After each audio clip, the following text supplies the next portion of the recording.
Bonsoir. En 2007, l'infidélité est-elle devenue le sport préféré des Françaises et des Français ? À en croire les enquêtes les plus récentes, les femmes sont de plus en plus libérées, voire libertines. Seraient-elles alors devenues plus volages ?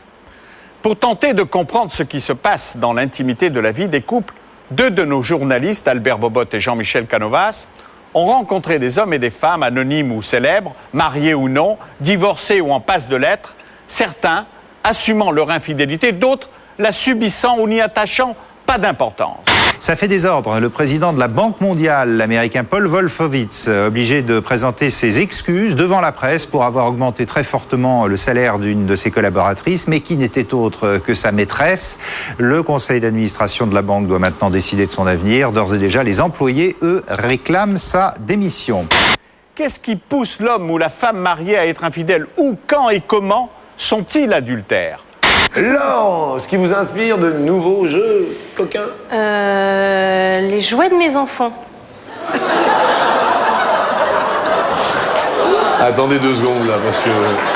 Lorsque j'aime le Christ et lorsque je le touche, mon cœur devient plus pur, je suis plus chaste encore.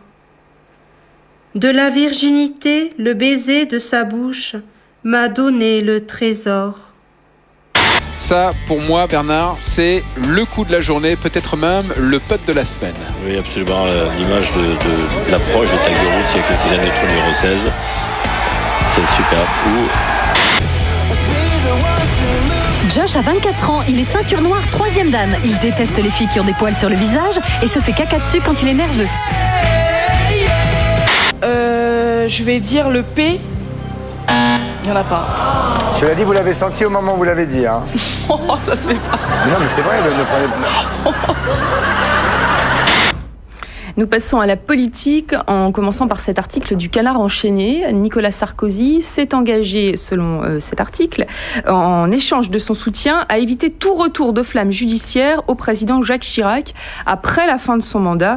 Et moi, ce que je trouve vraiment frappant, c'est qu'en France, on garantit l'égalité à la télévision, mais on ne la garantit pas à l'Assemblée nationale. Et on appelle ça un système qui donne des chances à tout le monde. Donc c'est-à-dire l'absence de proportionnel, c'est ça ? Exactement. Travailleuse, travailleur, je n'ai pas la prétention d'être élu. Et c'est pourquoi ce que j'exposerai dans ces émissions n'est pas mon programme de gouvernement, mais ce que devrait être le programme d'une présidence qui s'attaquerait immédiatement, efficacement aux 3 principaux fléaux qui frappent la plus grande partie de la population. La crise du logement, le chômage massif, la dégradation du niveau de vie.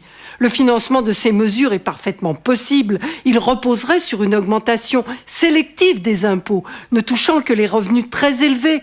Les petits partis sont totalement exclus dès là où les voix du peuple français devraient s'exprimer, c'est-à-dire à l'Assemblée nationale, je ne dis pas en proportionnel à 100%, mais peut-être une quota proportionnelle. Mais puis, ne vous inquiétez pas, M. Bessincenon, M. Chivardi, Mme Aguillet, vous serez tous à la télé pour faire vos clips qui, entre nous, sont un peu ringards. Là, je suis d'accord avec les Parisiens. Depuis 5 ans, la droite a enclenché la régression des droits sociaux. Pour beaucoup, la vie est très dure.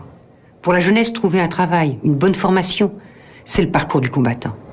La droite tente de précariser à vie tous les salariés. Le droit à la retraite, au logement, à la santé. Ces droits fondamentaux sont dans le viseur de Sarkozy et de son frère jumeau Bayrou. Ils veulent construire une société du profit, où l'humain ne compte plus. En fait, ça a commencé avec La Jeune Maîtresse, une série qui m'a donné envie de me retrouver à 20 ans. Parce qu'à 20 ans, je me trouvais bien. Je plaisais beaucoup et là, j'ai eu envie de changer de look. Et quand j'ai trouvé sur Internet, quand j'ai trouvé mes cheveux, j'ai dit, c'est super, c'est exactement ce qu'il me faut, quoi. Et en bonus, cette polémique et les Anglais qui n'ont pas du tout apprécié l'épisode de South Park diffusé en fin de semaine dernière sur la chaîne Comedy Central. Pourquoi ? Parce que...